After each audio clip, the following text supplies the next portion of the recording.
International Symposium Risky Crossroads, held in Belgrade, has been very timely in tackling the complex interaction between heart disease and diabetes.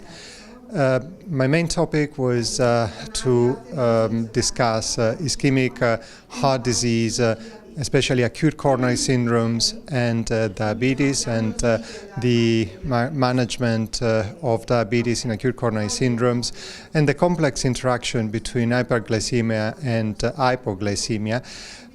This is a very complex topic because although patients with hyperglycemia are at increased risk of mortality, hypoglycemia also puts patients at increased risk. Therefore, there are the recommendations of the European Society of Cardiology are to control hyperglycemia if this is significant, but to control it moderately.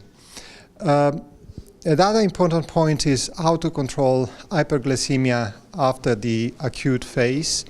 And in the recent years, we have had several new drugs that have been tested in the post-acute phase, but none of them has shown a very significant difference compared to standard of care. And therefore, rather than rushing into new drugs, what the suggestion is to start slowly with the old drugs, and then, if needed, move into the new drugs. Also because some of the anti-diabetic drugs may carry an increased risk of heart failure, especially in patients with left ventricular dysfunction. And this is especially true for some classes of the new anti-diabetic medications, while the new SGLT2 inhibitors seems to be more protective.